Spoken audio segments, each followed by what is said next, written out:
Dude, Luke, the printer's still busted, man. What the fuck?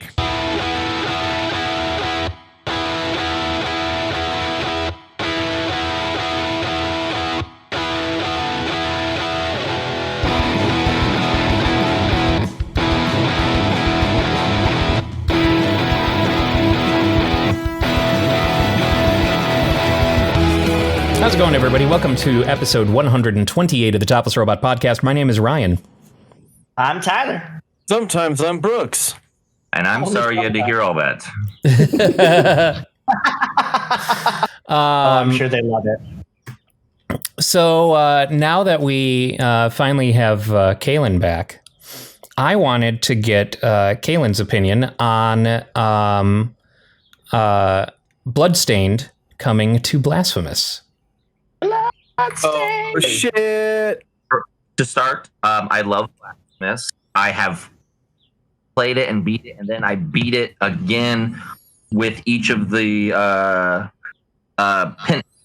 penitences that came with the last DLC.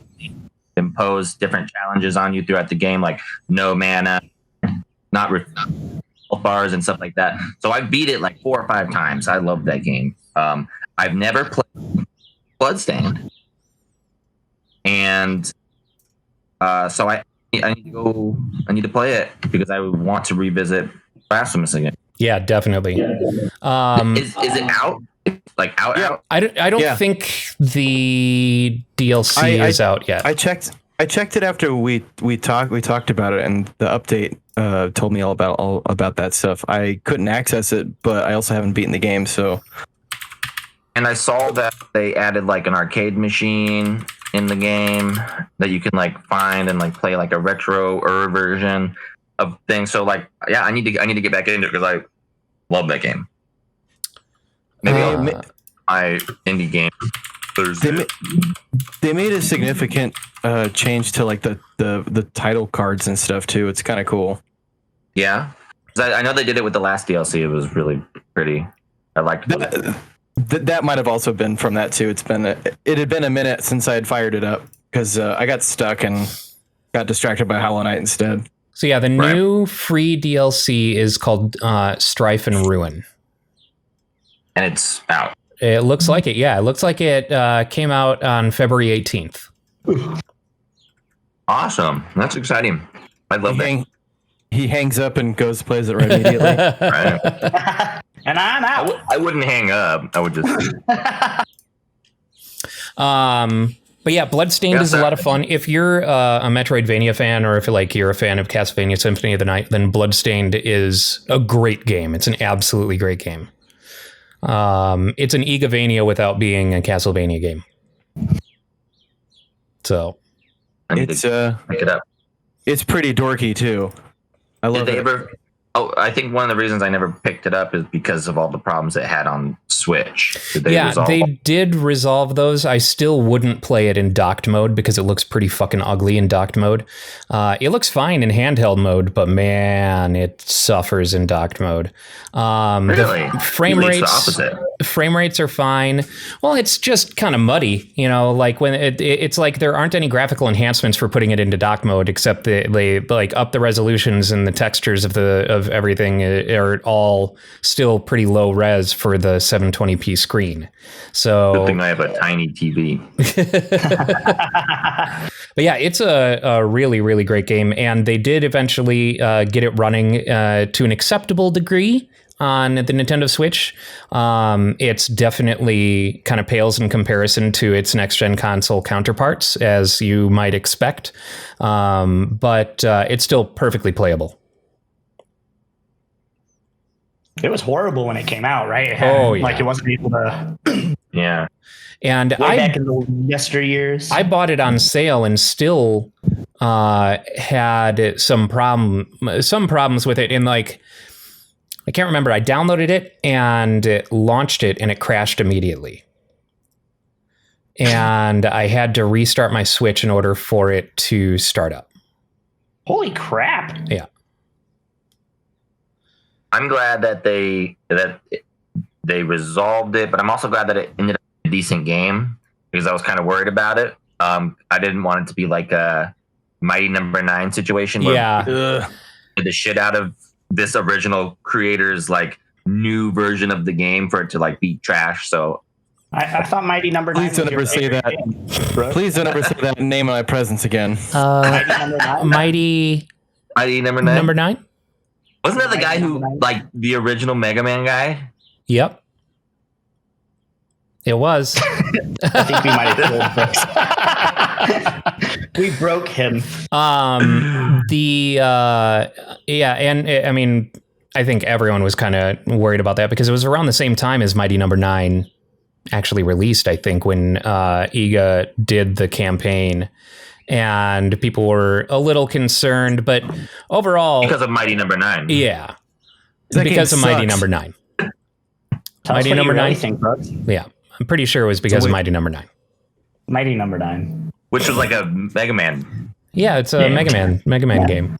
It's Mega Man canon, in fact. Updated Mega Man game. I heard it was one of the best Mega Man games. Mighty Number 69. Nice. But yeah, there are some things that they failed to deliver on that they promised in the Kickstarter campaign. So one of the things that Bloodstained was going to be adding was a procedural mode, like a roguelike mode.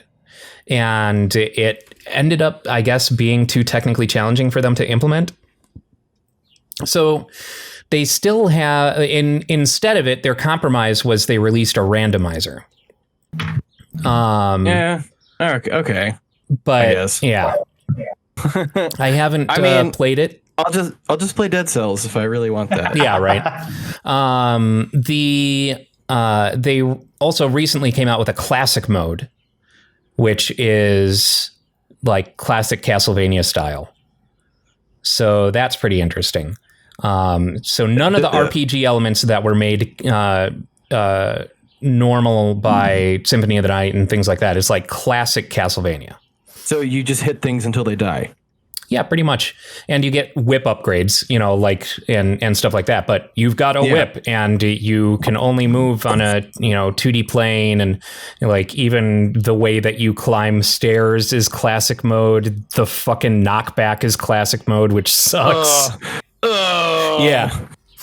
No thanks. Okay, I'm in. But it is kind of one of those. Again. It's like a love letter to the Castlevanias of the past. And then didn't they also release like an 8-bit version? There's two of them now. There are two of them done by Inti Creates. And they're really good. Really, really good. Yeah. Yeah, so. I actually played the 8-bit one before I got a chance to get my hands on Curse of the Moon. Same. Because it came out before Curse of the Moon came out. Yeah, I think it came out like a month or something like that before. Or no, Curse of the Moon is the name of the 8-bit one. Okay, what's the name of the Ritual of the Night is Bloodstained. Yeah. Oh, that's right. Because this is the ritual of the night. I actually have a physical copy of Bloodstained Circle of the Moon, like a limited edition physical copy that was made by Limited Run Games for PlayStation Vita.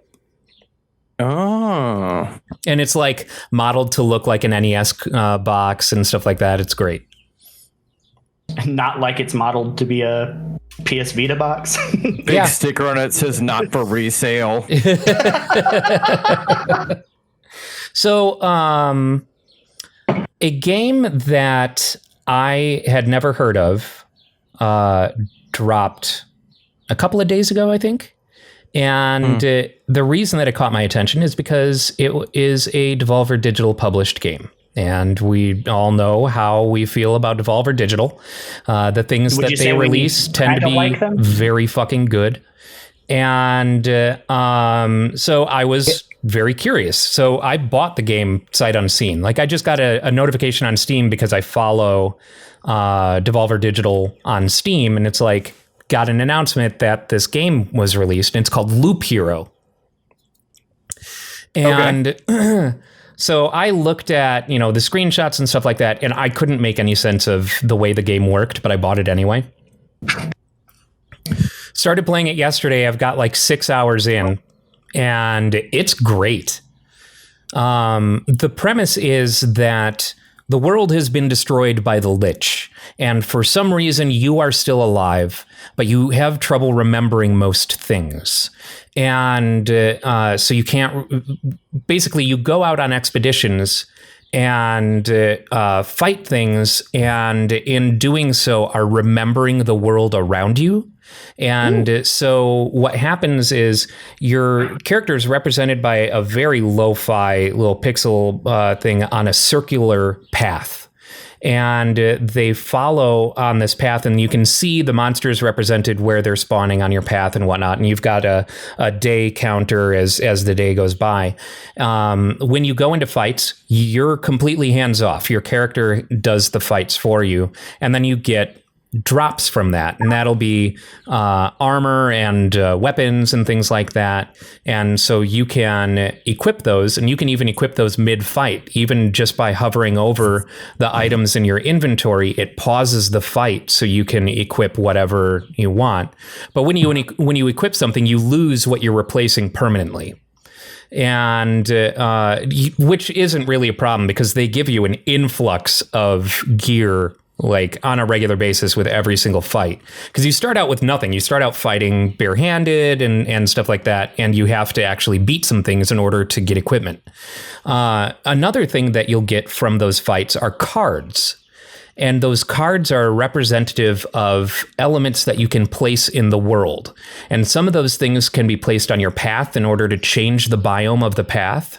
And some of those things can be placed outside of the path, like mountains and things like that. And by placing these, they have an impact on the stats of your character. So mountains and rocks. If you place a mountain, you get +5 hit points for every adjacent mountain that gets placed to a mountain tile.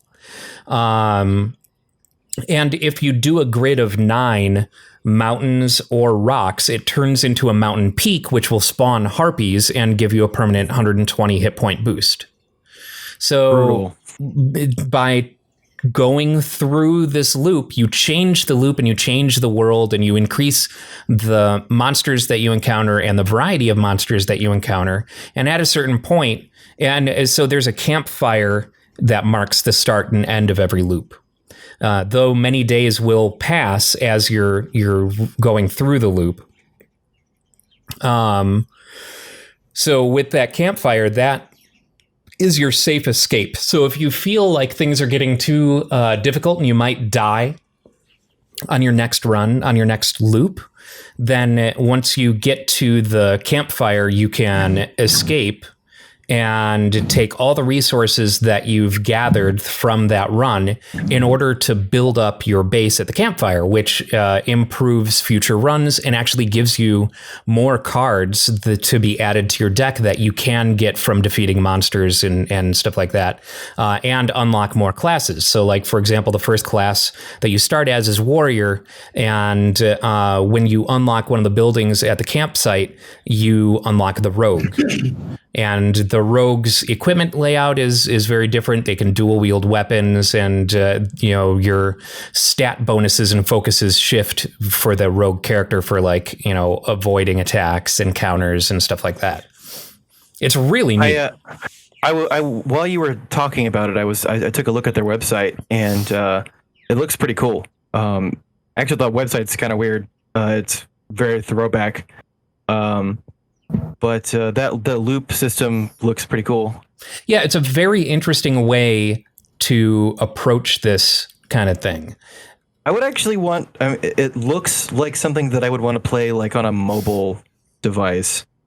It would probably suit itself pretty well to a touch interface, for sure. Yeah. Especially since you're hands-off with the combat, so there's not a whole lot of risk and death. Not a ton. I mean, when you die, you only keep 30% of the resources that you've gathered from the loop.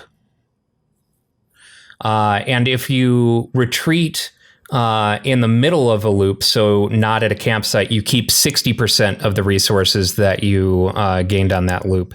And if you retreat at the campsite, you keep 100%. Yeah, there's a lot of really cool stuff. Like one of the cards that you can get is Grove, and that changes the path, where you place it into a grove biome. So it'll spawn different enemies in that grove, and you can make that a long train or whatever. But what's important about the grove is that there's another card that you unlock called Blood Grove that you can only place next to grove tiles off the path. And they cover a certain area around them. And when you're in those areas of influence of the Blood Grove, then you defeat enemies down to 15% of their health, and then the Blood Grove eats them. Brian, I'm disappointed. You have a cool thing to say like Blood Grove, and you're saying it normally every time. I know. Blood Grove. Blood Grove. Blood Grove.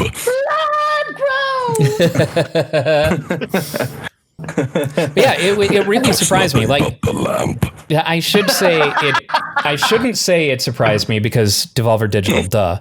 But just like I've never been so well rewarded for taking a blind risk on a game like that.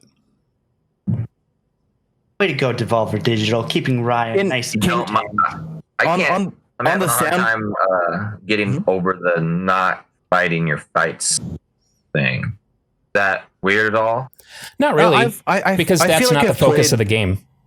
I feel like I've played some games that had more of a hands-off thing like that, and I think there were PC games from back in the day, but I don't know. It seems like I'd give it a try. It's like think of it like Dungeon Keeper. Like, you don't fight your fights in Dungeon Keeper. You just set up, to make it so your minions can win those fights.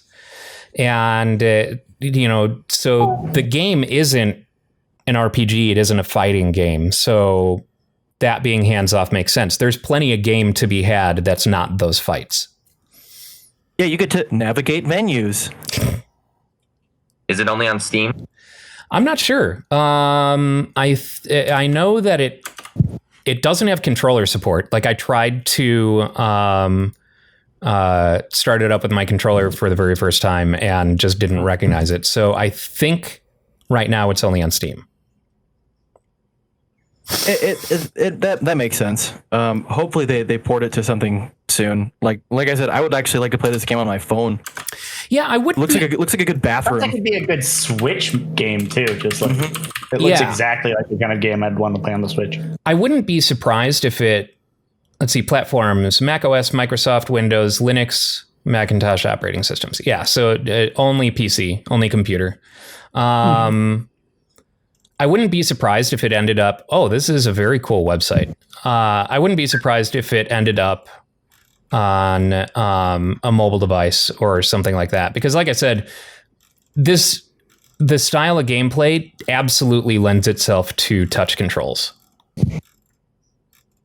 Especially, I mean, it just seems like a game, at least what I'm seeing on these previews and stuff, it seems like a game that I wouldn't want to be sitting at my computer playing like nonstop. I'd rather be playing it while like watching TV or it's a little bit more passive. At least that's what it sounds like. Yeah, man, a toilet pastime. Yeah. Well, I wouldn't say it's passive because you do still really kind of have to pay attention to what's going on. Things can happen pretty fast. What's interesting is, so on the website, it basically like mimics the game very well. When you're scrolling through, in the top right, it says what round you're on, because you can actually scroll through everything on the screen. Like when you get to the bottom of the website, it just starts back over at the top and it shows you more content, like different content, different loops and stuff like that. But I think it's a clever website. Yeah. Can you add a spot on the soundboard that's just our automatic approval whenever we're going to talk about Devolver stuff? Yeah, right. One thing air horn's a pretty good way of saying that. Just one thing that I really enjoy about this kind of game is so like the whole putting an arrangement of rocks or mountains in a 3x3 grid in order to make a mountain peak. That's never told to you. You're never told that. It's just something that happened. I was like, oh shit, okay, cool. I guess that's a thing. Or treasuries. With treasuries, they give you a random resource every time you place something next to it. And once you fully surround it, it becomes an abandoned treasury that spawns gargoyles. So like, and even stumbling on these things that change the world, that make noticeable changes in the world, give you a specific resource called like metamorphosis or something like that, that you can use for building stuff back at the campsite. But it's just neat to stumble on, like, oh, they never tell you that meadows, sure, you can place a meadow and get the resource from the meadow, but you'll get more resources from that meadow if you place it next to something else that you've placed that's not a meadow. Like a blood grove. Blood grove. So yeah, I highly recommend it. It's something like $12 on Humble's website. I bought it on the Humble store, and absolutely worth it. Absolutely worth it. On a 15% discount. Yeah, super worth it. Wow. And how? Thanks, Devolver Digital, for keeping the Topless Robot team endlessly entertained. Seriously, dude, they release some of the most interesting and fun games. Like conceptually, I've never played anything like this before. Bloop, right? Is that what it's called? Hero Loop, or Loop Hero. Loop, Scoop, and Boogie. Death Loop. I heard you say floop because I hear Floop. I'm hearing you say floop because every time your sound it just kind of breaks out a little bit. So Floop. I'm hearing you say floop and it's making me laugh. I flooped the pig. Yes, indeed. Talking about Devolver Digital just makes me want to go back and play Heave Ho. I missed that. Yeah. Heave Ho was a lot of fun. Heave Ho was a ton of fun. Yeah. I don't think I've laughed so hard playing a game in a very long time. God, that was fucking hilarious. Yeah, that was pretty good. I miss couch co-op. Yeah. I miss couch. I've been on the couch forever. This whole year. We'll get back to it sooner rather than later. I guess that takes us to our next topic of Texas being idiots and getting rid of the mask mandate, and Arizona, not to be upstaged by Texas, decided to remove pretty much all of their regulations. And so all restaurants and bars and venues can open to 100% capacity now. I'm very disappointed by Arizona right now. Not only for that reason, but also for fucking Kirsten Sinema being a huge bitch. Oh my God. And one of our fucking state senators is the reason that we're not getting a $15 minimum wage. Did you see the way that she voted no? Mm-hmm. The way that she voted no, she was trying to channel those McCain vibes when McCain voted against repealing Obamacare. That was funny. I loved that one. Not the Kristen Sinema one. Yeah. I will say, with the whole $15 minimum wage, and I feel like we probably wouldn't have gotten the stimulus to pass through the Senate if it was still attached at the end. Mention whatever that dude who says he's a Democrat but really isn't, probably would have voted against it and wouldn't have gotten through the Senate. So Joe Manchin is one of the senators who voted against it. Kristen Sinema is another one. And then there were 6 more Democrats who voted against the minimum wage hike. They're all millionaires. Yep. Yeah. And they're all paid by our tax dollars. But what about the business owners? Why can't they just not serve gay people if they wanna?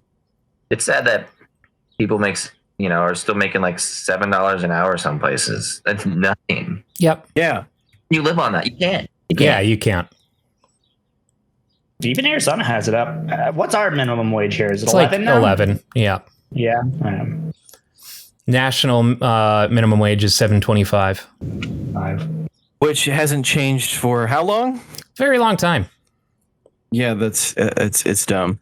It's When almost movies cost $1. When I first joined the workforce, minimum wage was $5.15 an hour. I think when I joined, it was. I think we'd made 8 something. I think it'd been there. I think I made like 6 or 7 at Starbucks. I'm pretty sure when I was working at Spencer's, I was making $5.15 an hour. When I started working at Target, I was making $7.10, but Target paid 10 cents above minimum wage. So I think, and that was a decade and a half ago almost. Wow. So, Yeah, let's see. In the ancient of days, I was working at Spencer's 22 years ago. Before you were born. you're old. Yeah, 22 years ago. Old. 22. Jesus. Well, let me think. How long have I been working now? 31. Got my first job at. I just turned 17. A long fucking time ago.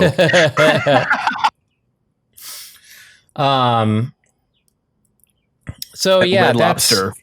it's super shitty. That's The grid has already started getting messages from people like, "All right, does this mean you guys are going to open now?" Look, when we closed our doors, there were 250 cases a day. There were 1,000 new cases yesterday. And those numbers are about to go up, I would imagine. Yeah. They're gonna spike. So while we were holding out, we were specifically holding out for the initial kind of goal line of 3% positivity rate in COVID numbers, in the test results. And we're actually not far from that in Maricopa County. Like Maricopa County is at like 5.7%. Unfortunately, now that everything is allowed to be open to 100%, I don't think that number is going to continue going down. We'll see with how, at the very least, we've started being better at getting numbers of people vaccinated. Yeah, Arizona's actually doing all right on vaccinations. Yeah, we started out bad. But interestingly, now we're some friends of mine, like late, I don't know if it was late last night, but late one of these past nights, saw a post from a vaccine site saying that they had vaccines that they had to distribute. And they, didn't have people in. Basically, it became a first come, first serve thing because they had these doses that they had to use. And they got vaccinated because they once they're thawed out, they have to use. Yeah. So they got in line. They ended up getting vaccinated at like 1:00 in the morning and have their second vaccination scheduled. So, I get my second one this week, and then I'm done. Nice. Mm-hmm. Oh, go ahead. I only felt like regular queasy after like getting a flu shot. So Sure. none of this weird, I didn't grow like a third arm out of my head, obviously. I was actually going to comment on that third arm. Yeah, I was going to say, is it so obvious? It's coming out of But now you're out of my butt, guys. Well, Yeah, now you've got autism because vaccines. Yeah. Well, it's the same chemicals that will make frogs, what. God, it's so... Here we go. Ever shall we discuss video games again? So, Well, as they say, video games cause violence, so that's why they're not allowed anymore. video games So cause actually, violins. The vaccine's turning you conservative. this is new book. The whole reason Limbaugh. the whole reason conservatives have been like, how you never really accuse someone of something without evidence unless you're doing it yourself. Yeah. Yeah. The projecting. Yes. Bill Gates is trying to mind control us with the vaccines. That's because that's actually what conservatives would do. Bill Gates is going to use this mind control to turn everyone in America into a sodomite and an illegal alien.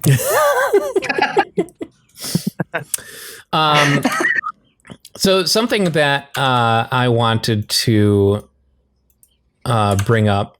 Weird thing happened last week. Actually, exactly a week ago. Last Sunday night. I had some problems sleeping because and I've been having problems sleeping for the past couple of weeks. It's been really, really rough. I'm lethargic as fuck and waking up in the middle of the night a lot of times. And that's actually why I went to the dispensary for the first time this past week, is because weed helps keep me asleep. But last Sunday night, or I guess Monday morning, it was like 5:30 in the morning, I heard something and Jasmine laughed at me. Rapping at your chamber door? Honestly, kinda. I told Jasmine when I woke up, I was like, I think there was a monkey on the roof. No. Because at 5:30 in the morning, I was woken up by loud thumps on my roof directly above my bedroom and a scream. And it sounded like a chimpanzee scream to me. So I got real confused. And no, this was before I had been to the dispensary, man. So I turned to my, unfortunately, my front yard camera had been out of commission, but my backyard camera picked up the scream. And then I remembered I use sleep recording. I have a sleep tracking app on my cell phone that I use that monitors my everything through my watch and stuff like that. But it also does sleep recording, so snoring and stuff like that. I don't know if this is going to transfer through Discord, but it will. This is from the sleep recording. Riveting. It's Couldn't hear yeah. It's the thumps. Yeah, so the thumps. Keep in mind, this is being recorded on my phone, which is on my bedside table, and the thumps are coming from the roof. So I'll try and make it sound like I'm just talking, so you can kind of hear there it. It is. Yeah, I got the it. boom, boom, And and then it's a lot quieter. Let me see if I can boost this up even more. Is it an 8-year-old in a chimpanzee costume? Here, here's a real loud boost to the scream. 3 8-year-olds in a gorilla costume. It's like this. Here, let me. I guess I'm gonna have to talk in order to get it. But it's this wow wow. I heard that. So You're not after gonna tell me that there's actually a monkey on your roof. You're not going to tell me this, are you, Ryan? well, please tell me that there is a monkey. So You need to put a monkey trap on your roof right now. I messaged one of my coworkers the next morning. I was like, "Man, I think there was a monkey on my roof this morning." And he goes, "Well, it's not unheard of. People keep them as pets, and they do get out." I'm like, "Oh, okay." But you feel like you need to buy a monkey gun, is what you need. Jasmine and I kind of came to the conclusion that it was more realistic that it was a bobcat. Oh. I'm going with monkey on this because I want this to ultimately result in you getting into a fist fight with an ape or a monkey. We will live stream that for the Topless Robot website. Ryan Schlemp versus the incorrigible skunk ape. But it was fucking wild, man. Just literally. Just hearing this vroom, vroom, and then a scream at 5:30 in the morning directly above my head is like, what the fuck is going on? That's why you bought a Tyler would probably think it was just Jesus making sure that you're sleeping all right. Yeah. Santa Claus came early. They were fucking bats, Ryan. Mm-hmm. No, it's a monkey in a bat Oh, fuck costume. that. My first thought would not have been there's an animal. My first thought would be I'm going to be murdered By birds. or bats. Birds. Now you have to like get all the cameras and you have to point them like towards the roof. Yeah, right. Well, I mean, catch this monkey on camera. You should go up there and look for. There's probably track. I already did. You got to build a monkey blind. There's no damage. There's no. All you need is a box with a stick. Just put a whole bunch of bananas in the gutters on or the like around the Yeah, right. perimeter of your ceiling. And then on a piece of paper, you write "ook ook," which I believe translates to safe habitat. So yeah, that was really weird. That's awesome. Yeah. That's man, nothing like that happens at my house. I just The wish only that the only noises I hear above me are Zeke. So I just wish. Right, the only monkeys around here live in the house. Yeah. I just wish that. thank you, Johnny Mathis. I wish that my front yard camera had been working because I can only imagine, considering like the way that it was running, like the direction that the sound was going, that it ultimately like leapt off into the front yard, so it would have been picked up by the cameras. Okay, Google. Camera that might have Kill the monkey. the one camera that might have caught the perpetrator was not working. Curious. We're gonna find monkey tracks, but like the hands are on the wrong side, and like an outline of a gun, and a chocolate box. One of those. I'm gonna have a hard heart-shaped ones. time not going over to your house in the middle of the night and be. We had a Well, now that you've hide told a monkey me. on the roof.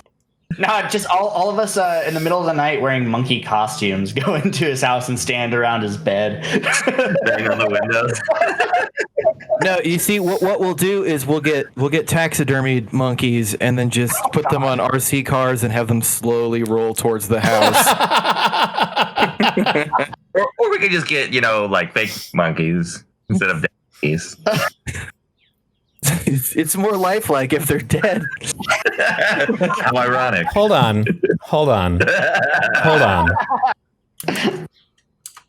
To get those sock monkeys, like the giant, like full-size body pillow-sized sock monkeys. Oh God. I do love those. Those are cool. They are. They're very cool. So, I'm really bummed that your story didn't end with a monkey actually on your roof, Ryan. Yeah, come on, what the fuck? Why can't you lie to us? I can neither. That was Schrodinger's monkey Yeah, until you punch up ruined the it. story a little bit next time. I can neither confirm nor deny whether it was a monkey or a bobcat. Keep Ryan's house weird. A monkey riding a bobcat. It could have been a monkey riding a bobcat. I definitely haven't discounted that possibility. What if it was Bobcat Goldthwait doing a monkey impression on your roof at 5 o'clock in the morning? That's probably most likely, isn't it? What if it was Bobcat Goldthwait? I think you got about the same chances, to be honest. It was actually Bobcat Goldthwait with a monkey on his shoulders. Could be. So, switching gears back to video games. I'm still wanting to talk about Called the doctor, and the doctor said, "No more monkeys jumping on jumping on my bed." News out of the Diablo 2 Resurrected. If you happen to still have your Diablo 2 game save, you can use it in Diablo 2 Resurrected. Oh boy. That is kind of cool, actually. And apparently it's not even something that they intended on doing. It's just something that they were like, hey, I wonder if this will work. And it did.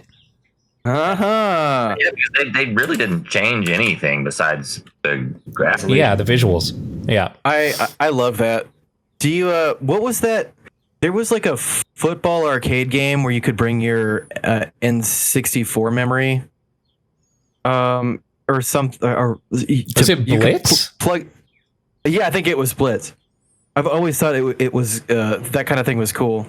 Yeah, well, I mean, they also had the Pokemon Stadium, which you could plug in your yellow, red, and blue versions and play with your team. That was always fun. Yeah, I always liked the arcade iteration of that specifically, where because it, where arcades had historically been a place to just do like momentary slice of gameplay kind of thing. Like there was no persistence of progress or anything like that in arcades. But, every once in a while you'd get an arcade machine like Initial D that would track all of your progress and shit like that. And that way, effectively, like you have any arcade out there that has this game, you can just continue on with the game, which I always thought was a very cool and underutilized idea. I mean, arcades are all about like flexing, bragging rights and like, showing off what, you've done, whether it's beating the crap out of someone else's character or something. But so yeah, any opportunity to like kind of show off your personal games and stuff is look how far I am. Yeah, right. Yeah. That level? What? Like Matadors entering the arena, they too whipped out their memory cards to do battle once again. They should do that with Tekken, because you can customize your characters so much these days. They should allow you to bring them to the arcade. That would actually be pretty cool. You have to make the peripherals stupid though. They have to be like gloves that have King of Iron Fist gloves. You don't actually have to play the game. You're not. No. It's just like you just have to slap the console with it, but it only saves if you're wearing them. That's why I never do well in arcades. It's like I can only fight if Warring has a pizza strapped to his back. Yeah. I am a Harang main as well. I'm a main. I never really got into Tekken. Really? Yeah, I was always I stayed in my little Capcom corner with Street Fighter but I was and mostly Marvel vs. Capcom. Man, Tekken 3 was the place to be. Like that Tekken 3 like super that for me is when was that the one with the farting dinosaur? The dinosaur doesn't fart. Jack propels himself with his farts. Jack, the robot man, can fly with his farts. Oh, right. I just remember a bunch of weird characters in it. Tekken 3 had gone, you could unlock, but Tekken 2 had like the kangaroo whose costume was a raptor. Like there was some. The kangaroo. He was in Tekken 3 as well. I forgot. Gon didn't. No, Gon did fart. Mm-hmm. So yeah, there was a little he was farting dinosaur too because he was so short. Yeah, and had probably the most tedious unlock ever in Dr. Boskanovich, who's the creator of Yoshimitsu, who you have to go through their like final fight stages in order to unlock him. And but once you do, he's even more impossible to play as because he doesn't stay standing upright. All of his moves are from a prone position, and even once you get him like standing up, he takes a drink and falls back down, and his whole thing is like burping and attacking from the ground. I always love Yoshimitsu, and I always played Yoshimitsu in the Soul Calibur games. Yeah, Yoshimitsu's pretty great. It's just awesome how they redesign him every game. Yeah, like wildly redesign him every game. Now he's like some cyborg tentacle ninja. Yeah, you can get a great costume for him in the latest Tekken where he has like a shark on his head, and it's really cool looking. So is his native game Tekken then? Yes. Okay, I was never sure because I never really played too much Tekken. Tekken's a Namco property, right? Yeah, it is. So Soul Calibur. Yep. Yeah. The only Namco fighter that I played Soul Calibur a little later. Like I'm not the worst at it, but The only one of those I played when I was a kid was this one called Air Geese, God Bless the Ring. Oh, yeah, the Squaresoft one. Yeah, it had a bunch of not Tekken characters in it, as well as like Final Fantasy VII characters. And you can fight like Cloud versus like Heihachi. Yep. Yeah. They had multi-tiered fighting rings too. You know, the following phrase I'm about to utter is going to be both embarrassing and indicative of who I was as a child, but there was a fighter in that game who fought with yo-yos. Yep. And that's why when the Pro Yo guys came to my school, I bought 2 yo-yos and had them on holsters on my belt. Oh no! Oh yeah! Oh yeah! Oh, look at that yo-yo! That shit lights up. It's not the yo-yo that is. It's the holsters on your belt. Yeah, but how are your bearings? What are your bearings like, bro? I had to do some modifications to it, but they're pretty good. Does it light up still? Yeah. Show the people. I can't. You have to spin it. Yes. Show the people. I can't get the proper spinning. Just drop it on the string. Sounds like you're really bad at yo-yos, Ryan. You know, it's got to go down before it goes up again. Man, I'm actually embarrassed to be on a podcast with him. He's not even good at yo-yos. Look at that. The terrible form. Yeah, your string is wound too tight. This is disappointing, Ryan. This is a new amateur. I didn't know. Snailmate yo-yos, $8 on the snailmate.com. I just have to say this is a terrible advertisement for you. Do it. You need to practice. I think people are gonna not buy those yo-yos now because they saw you just absolutely failing at that. I'm embarrassed. Me too. I'm Brooks. No refunds. No refunds. I mean, I've had this yo-yo for like 2 years now, so. In fact, after that pitiful display, you owe more money. He puts the fun in. No refunds. It was glowing, but it's hard to pick up with my lights on. Well, pick it up. There we go. Oh, come on, make it sleep. Walk the dog. Rock the cradle. Rock the cradle. Welcome to Topless Robot. It's with, that was Ryan Schremp with the art of yo. Yes. Yo. The yo-yo is all in my head, okay? Yo-yo ma over here. I'm the yo-yo ma of yo-yos. Thanks, Ryan. Now, what did you bring for show and tell? my friend has a band, and my friend's band they make yo-yos. Very good. Good job, Ryan. Make sure that when you promote this, you do not make it sound like you are reading off of a cue card. Well, this is a great segue, actually. Well, I wasn't on the show last week because I was in the recording studio. Ooh. But that's not what I'm here to talk about today. Mm-hmm. I am know that very soon, like April soon, we will be blessed with Snailmate.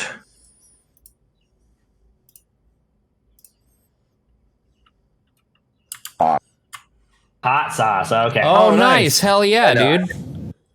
From the High Desert Sauce Company out of Tucson, Arizona.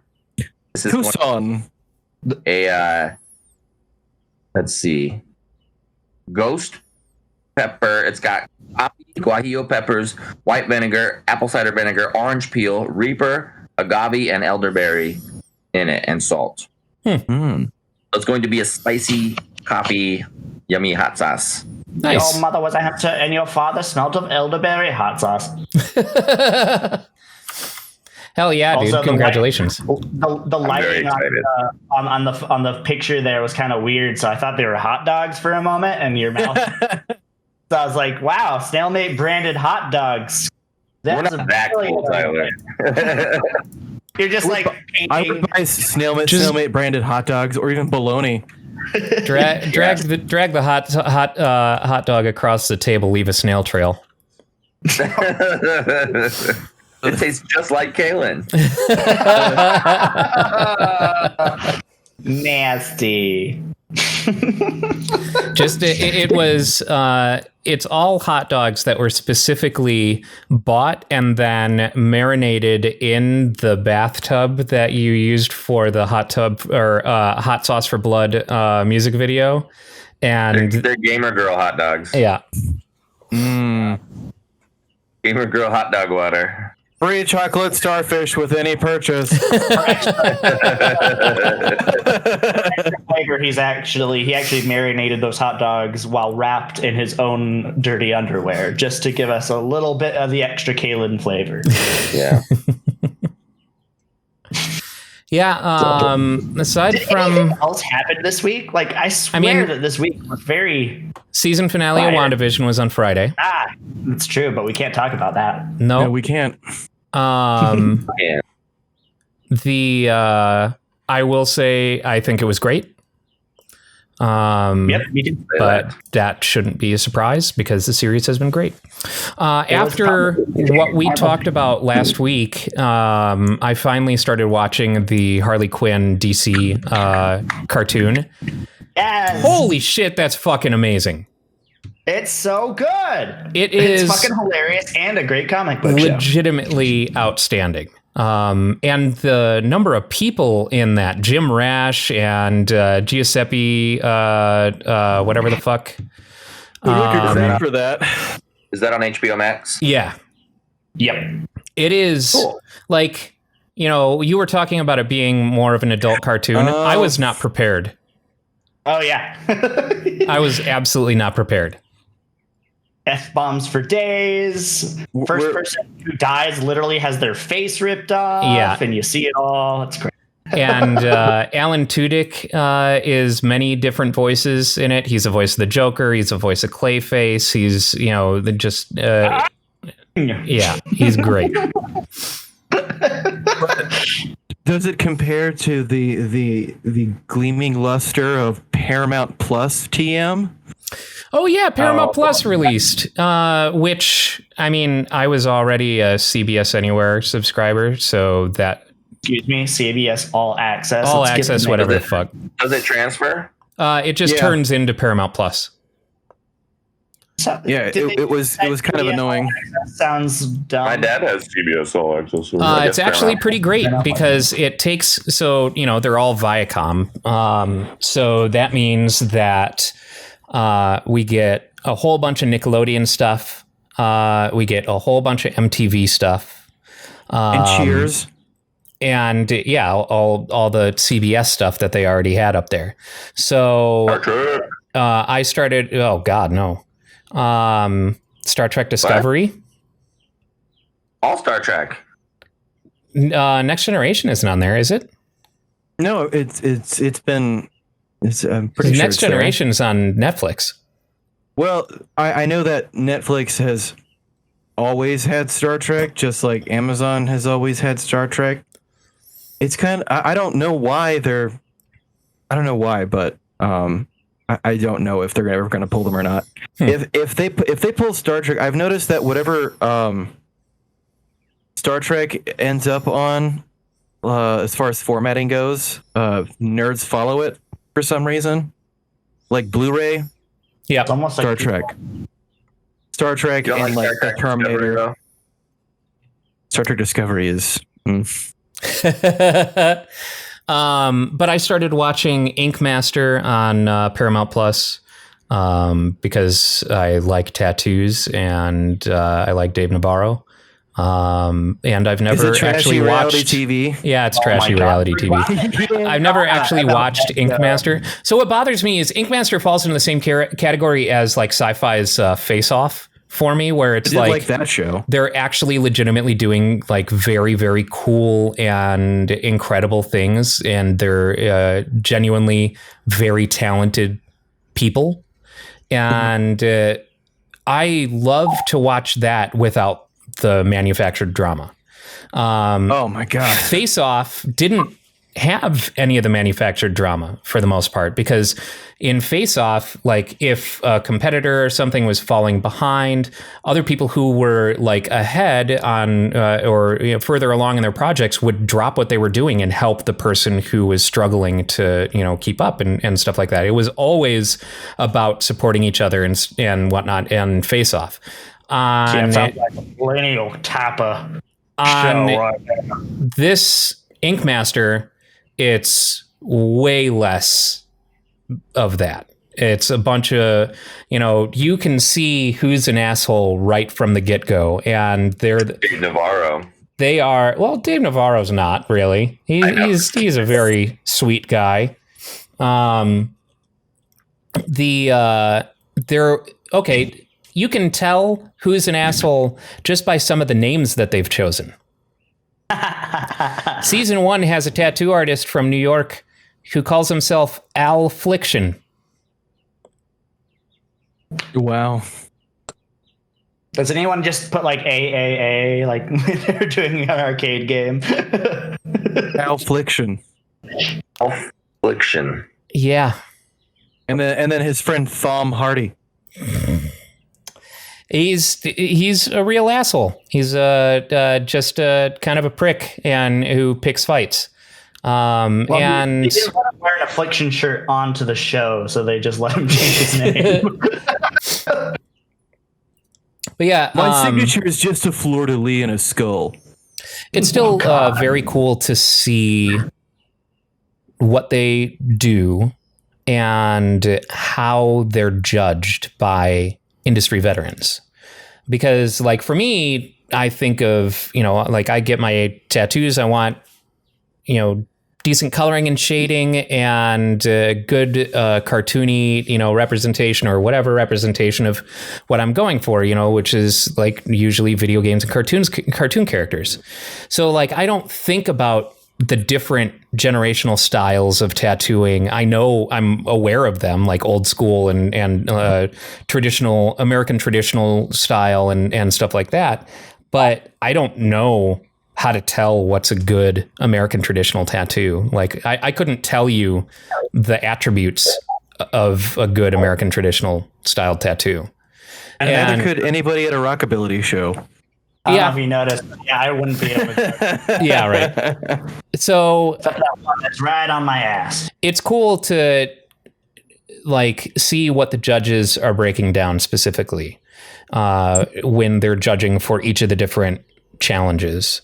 And it gives you just a lot of insight into it. It's really neat.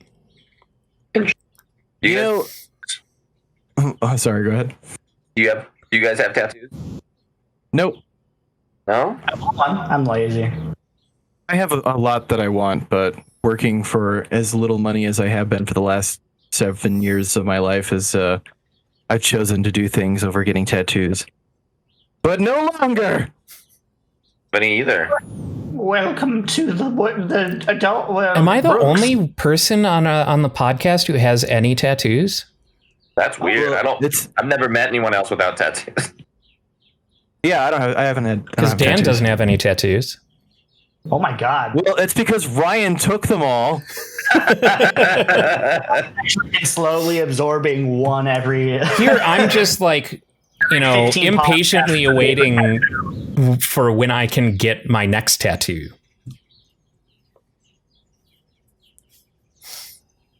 Tattoo.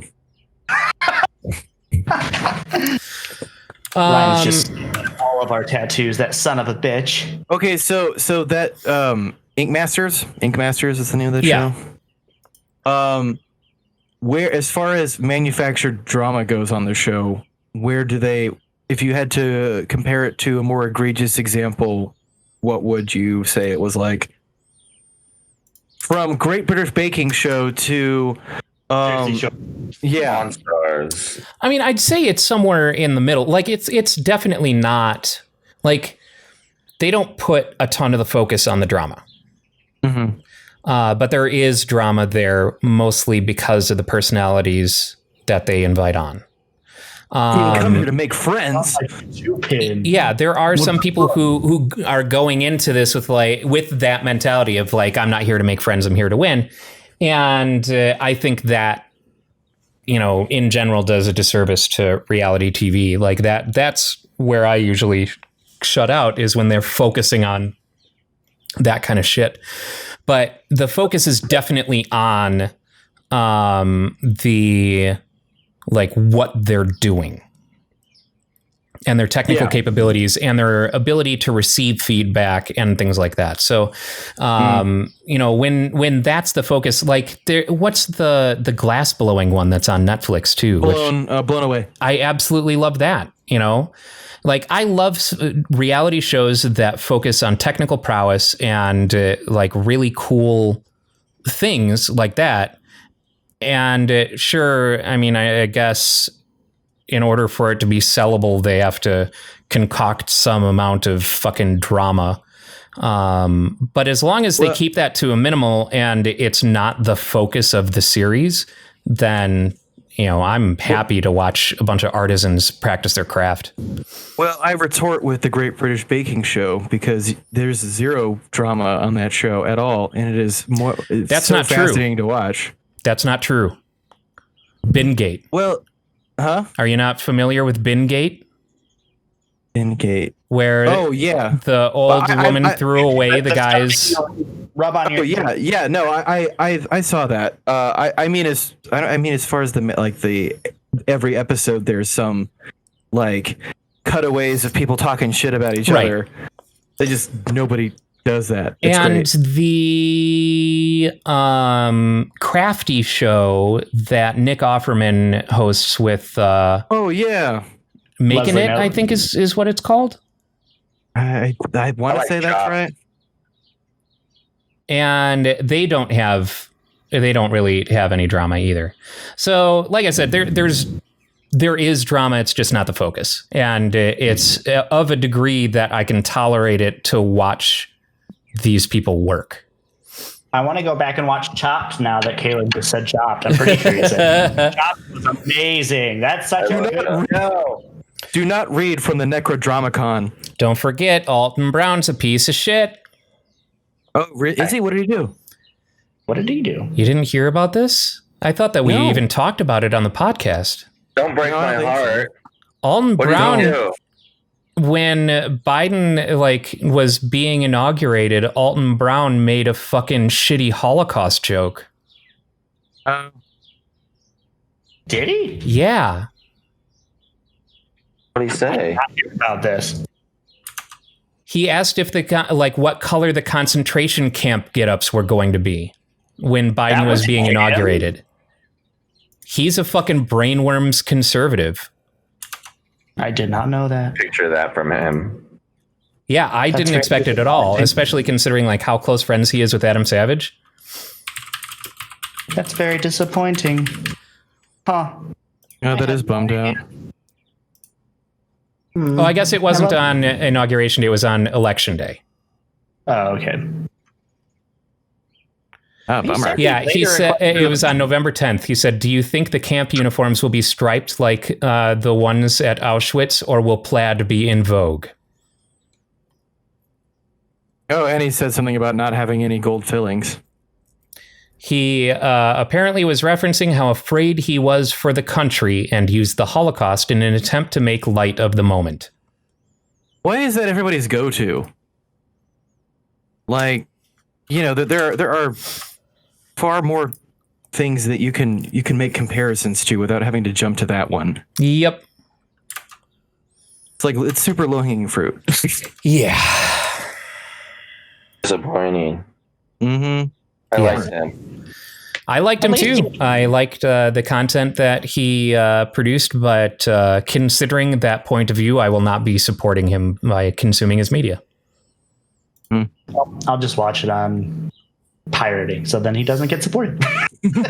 I would never do that. Never. We do not condone piracy here at Topless Robot unless it's literal piracy on the seven seas. We fully support you getting a boat and a crew of nerdy people and just taking to the oceans. We absolutely don't condone only that. if you do sea shanties, though. Only Sailing the Pirate Bay. Indeed. Can we get a topless robot sea shanty, like topless robot themed? Like, we need to write that. Sea shanties have recently come into vogue. Yes, we could get famous. I've been listening to sea shanties for a very long time. Of course you They've have, always Brooks. been in vogue. Of course you have. Come on. I had my nautical phase in 2012. Oh no. There is a contingent of people at some bars I used to go to that I've ran into years later that still call me captain. So I know that. How does those people? None of this surprises me in the slightest. I am not even a little bit taken aback by all this information. I've ran into those people that call you captain, and I'm always like, "How do you know him?" Captain Brooks, yeah. Captain Brooks. Not Aye, on aye, this Captain. podcast. At ease. Aye, Captain. What? I can't hear you. Aye, Captain.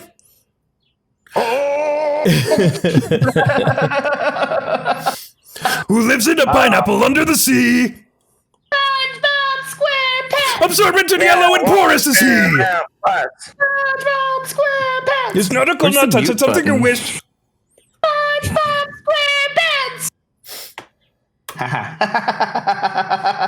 Exclusively on Paramount Plus. It is. The new movie is already on Paramount Plus. We are totally not Paramount Plus shills. We already heard enough about Paramount Plus during the Super Bowl. Do you mean Paramount Plus?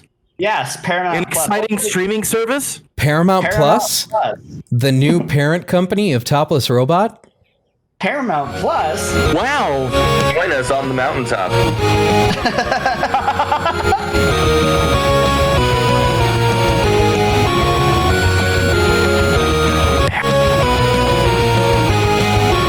I like that we're on the same platform as Magnum PI.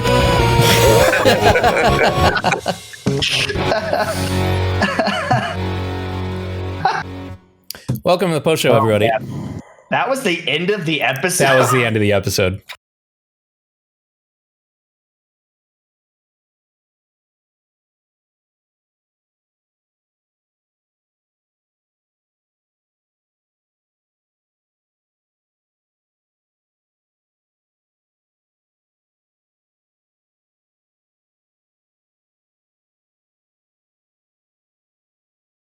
Subscribe.